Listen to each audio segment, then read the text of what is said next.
Assalamualaikum warahmatullahi wabarakatuh. Eh, Kawan-kawan sekalian, semoga kita semua dalam keadaan sehat walafiat, selalu dalam bimbingan dan pertolongan Tuhan yang Maha Kuasa. Kawan-kawan sekalian, eh, kali ini kita akan kembali tampilkan suatu berita yang kita ambil dari portal Oposisi Cerdas terkait dengan hiruk pikuk tentang dugaan berbagai penyalahgunaan kuasa di kalangan pejabat Departemen Keuangan, terutama khususnya di Direktorat Jenderal Pajak, yang bermula dari seorang pejabat eselon 4 eselon 3 yang memiliki kekayaan sampai 26 miliar, ya. Siapa namanya itu? Rafael itu. Kemudian sekarang ini berkat data dari PPATK yang kemudian Pak Menteri Hukum dan HAM atau Menko Polhukam Bapak Mahfud MD membongkar ada 69 pejabat Departemen Keuangan yang diduga menerima gratifikasi atau setoran sampai 50 kali per orang. Setoran dari mana nanti kita baca sebentar. Dan kawan-kawan sekalian, beberapa waktu terakhir ini saya kira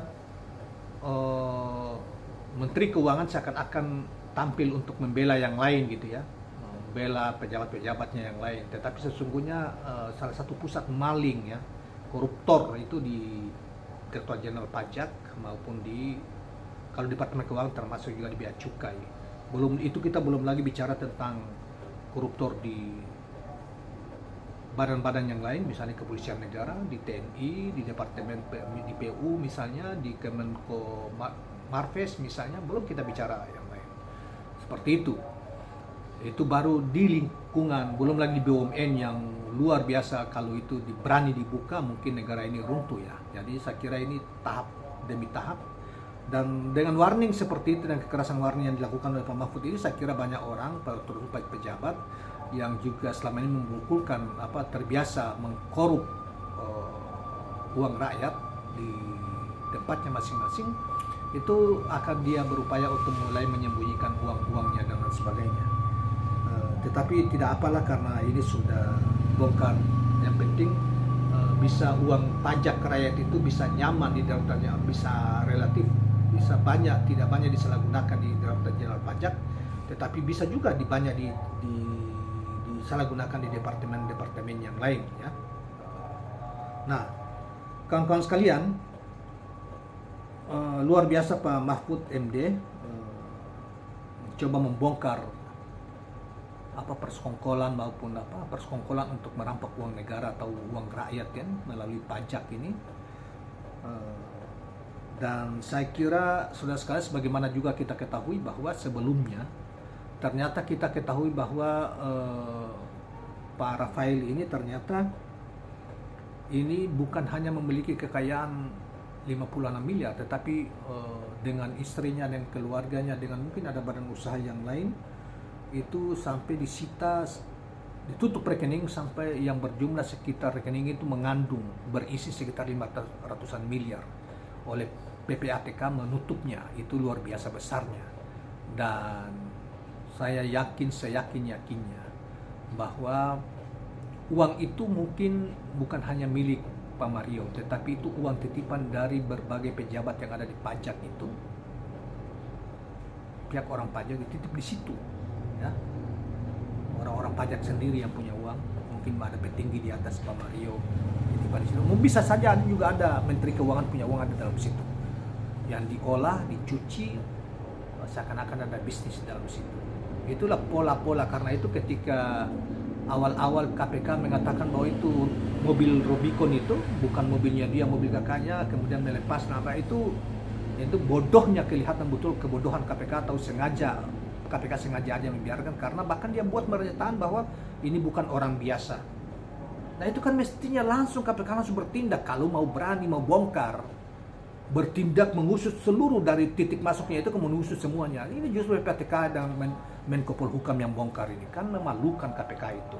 Tetapi kalau misalnya ada yang benar, diuber-uber seakan-akan tidak benar gitu. Itu jadi orang kemudian tidak percaya KPK. Nah, kawan-kawan sekalian, dalam kaitannya dengan ini, maka kita coba membacakan apa yang kita sampaikan tadi, yaitu dengan judul beritanya itu, selain Ayam Mario Dandi, Mahfud MD bongkar 69 PNS Kemenkeu suka terima transferan, bisa 50 kali per satu orang. Transferannya satu orang bisa dapat 20 kali transferan gitu. Gila. Nah, baiklah saudara-saudara sekalian, selain Rafael Alun Trisambodo, jadi yang lagi tren ini ya, Rafael Alun Trisambodo ya namanya, Ayam Mario Dandi, Menko Polhukam Mahfud MD membongkar 69 PNS Kemenkeu, Kementerian Keuangan ya, Departemen Keuangan, suka terima transferan 10-15 juta, bisa 50 kali satu orang. Nah, cuma transfernya dari mana? Kita lanjutkan. Mahfud MD menduga ini juga masuk dugaan pencucian uang.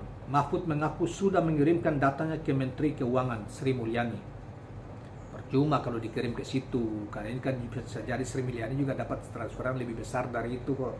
Ininya Pak Mahfud, ya mestinya Pak Mahfud sebagai Menteri Polhukam memerintahkan kepada jaksa untuk mengusut ini semua gitu, polisi dan jaksa atau KPK gitu. Mahfud mendapat laporan tersebut berdasarkan data yang diperolehnya dari Pusat Pelaporan dan Analisa Transaksi Keuangan (PPATK). Saya kirim lagi ke Bu Sri Mulyani, ada 69 pegawai Kemenkeu yang sudah dilaporkan oleh PPATK diduga melakukan pencucian uang. Sebanyak 69 dilaporkan oleh PPATK ke Menteri Keuangan pada bulan September 2019, ujar Mahfud, serta dilansir dari Kompas.com. Jadi orang sudah laporkan ini sejak bulan September ke Menteri Keuangan, tapi Menteri Keuangan dia diamkan, dia apa-apain. Nah, itu artinya dia lindungi mereka juga.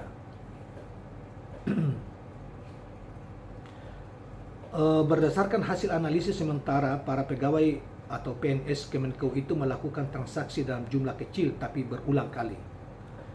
Transaksinya kecil-kecil lah, 10-15 juta, tapi kan bisa 50 kali per orang, ujar Mahfud. 10-15 juta per 50 kali seorang, itu baru 69 yang ditemukan. Dan itu bisa yang beroperasi di satu negeri dari berbagai departemen ini kan bisa ribuan, puluhan ribu orang yang dapat transfer model begini, atau bahkan ratusan ribu orang. Nah, bayangkan itu. Jadi ya, bagaimana kita sejahtera kalau seorang presidennya itu tidak mampu dan satu pemerintahannya dia hal-hal yang begini itu kemudian tidak diperhatikan, yang negeri kita akan tetap miskin seperti ini. Setelah menerima laporan dari Menko Polhukam, Menko Sri Mulyani mengaku akan memeriksa hal tersebut. Oh iya, nanti saya periksa, kata Mahfud menirukan omongan Sri Mulyani. Kemudian Mahfud mengungkapkan bahwa Sri Mulyani berkomitmen akan menindak para pegawainya itu apabila terbukti melakukan pencucian uang. Nah, ini kebetulan mumpung ibu lagi menangani itu, saya kasih, kata tim pendalian tindak pidana pencucian uang. Pusat Pelaporan dan Analisa Transaksi Keuangan memblokir 40 rekening terkait pejabat Direktorat Jenderal Pajak Kemenkeu Rafael Alun Trisambodo. Ya, kami lakukan penghentian di atas 40 rekening, kata Kepala PPATK Ivan Yustian Vandana. Rekening yang diblokir tersebut terdiri dari rekening pribadi Rafael, Mario Dandi Satrio, istri, keluarga, serta perusahaan atau badan hukum. Nilai transaksi yang kami lakukan nilainya sekitar lebih dari 500 miliar dan kemungkinan akan bertambah. Pemblokiran ini berkaitan dengan dugaan pencucian uang yang dilakukan Rafael Alun. Di sisi lain, PPATK mendapat informasi konsultan pajak terkait harta jumbo Rafael melarikan diri ke luar negeri. Diduga juga ada 2 orang mantan pegawai Ditjen Pajak yang bekerja pada konsultan tersebut. KPK pun sudah mengantongi 2 nama tersebut. PPATK sebelumnya juga telah memblokir rekening milik konsultan pajak Rafael Alun. Konsultan pajak itu juga diduga telah berada di luar negeri. Demikian kawan-kawan sekalian berita yang terkait yang dimuat hari ini terkait dengan pernyataan Menko Polhukam tersebut. Kawan-kawan sekalian, percaya kalau KPK bersungguh-sungguh misalnya masuk untuk membongkar seluruh jaringan kejahatan korupsi yang ada di Departemen Keuangan, Pajak dan Bea Cukai dan lain sebagainya, bersamaan juga dengan misalnya jaksa, kepolisian juga masuk. Bukan hanya Departemen Keuangan, tetapi juga seluruh departemen dan kementerian. Dan dengan catatan bahwa mental KPK, penyidik KPK maupun atasannya, termasuk juga penyidik di Kejaksaan dan Polri itu juga bagus. Insya Allah akan mereka banyak mungkin ratusan triliun dana yang diduga dikorup akan diselamatkan oleh Kejaksaan, kepolisian maupun KPK. Tetapi jika mereka bekerja sama, maka kita tidak banyak kita bisa harapkan. Termasuk Pak Mahfud melaporkan itu ke Ibu Sri Mulyani. Saya kira juga percuma. Saya tidak percaya Sri Mulyani itu bersih. Saya tidak percaya. Saya justru percaya bahwa mengapa para bawahan Sri Mulyani itu berani melakukan hal seperti itu, kan mereka juga tahu bisa jadi uang yang ratusan miliar itu yang dikelola oleh Rafael itu bukan uang dia. Bersama konsultan pajak yang lain, Rafael itu kan dia cuma kapak TU ya. Dia tidak punya banyak ini dengan berkaitan dengan masalah pajak, pengelolaan pajak, PPN, penerimaan pajak, PPN, PPH dan sebagainya. Kalau dia adalah misalnya salah satu kasih atau satu kasubdit yang menangani tentang penerimaan pajak PPN ke PPH, mungkin iya. Tapi dia kepala tata usaha dan lebih mengurusi tentang administrasi kerumah tanggaan dalam satu direktorat jenderal atau satu kanwil atau satu KPP. Tapi dengan kekayaan yang begitu besar, bisa saja itu uang-uang titipan dari atasan-atasan dia, termasuk uang itu memang diberi akses untuk ke dia, kemudian dicuci, kemudian nanti itu dibagi-bagi duitnya.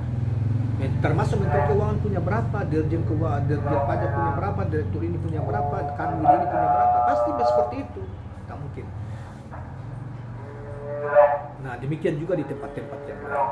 Karena itu Pak Mahfud, kalau mau bergerak jangan setengah-setengah. Jangan cuma kasih data, tapi Pak Mahfud sudah tahu bahwa ini tidak wajar. Inilah sebagian perilaku dari pegawai kita, ASN kita. Dan itu bukan cuma di Kementerian Pusat, di mana-mana, termasuk daerah di Maluku Utara termasuk. Saya pernah suatu ketika saya masih anggota MPR DPD waktu itu, saya heran-heran ketika saya datang ke Maluku Utara, saya melihat ini orang-orang pegawai rendahan ya, yang gajinya ya kira-kira pegawai kasubdit, kepala seksi, gajinya itu kita perkirakan sudah sampai juga 10 juta per bulan. Tapi mereka menampakkan kehidupan mewah rumah di belakang-belakang rumahnya. Aku heran-heran dari mana mereka dapat duit model begini, punya mobil, punya kendaraan, mobil, roda 4. Dan itu terjadi di mana-mana, bukan cuma di ini. Di kabupaten kota terjadi hal yang seperti itu. Jadi kalau Pak Mahfud cuma hanya omong kemudian habis lepas, ya tidak bakalan. Ini mesti ada semacam satgas besar, badan di luar. Kan kemarin kan kita berharap KPK, tetapi KPK kan, karena itu kita setuju sebetulnya dari dulu bahwa sebaiknya diterapkan pembuktian terbalik supaya pegawai negeri ASN yang punya kekayaan yang berlimpah seperti itu, dia dapatnya dari mana?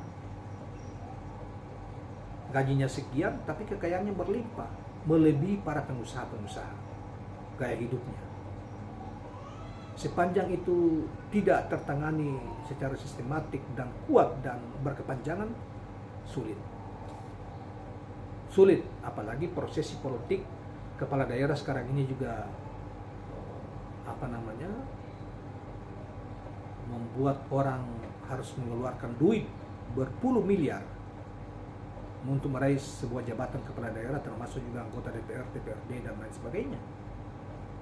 Sulit. Karena itu mesti ada terjadi semacam perombakan total dari sebuah metode. Mungkin sistem sudah benar, tetapi kan sistem ini tetap dikendalikan manusia, dan keserakahan manusia ini yang membuat uang negara, uang rakyat dari sumber pajak rakyat itu tidak nyaman, tidak aman untuk membangun negara. Nah, Demikianlah kawan-kawan sekalian, mungkin inilah apa sharing kita, dan mudah-mudahan bermanfaat, dan jangan lupa subscribe, like, dan share channel ini. Assalamualaikum warahmatullahi wabarakatuh.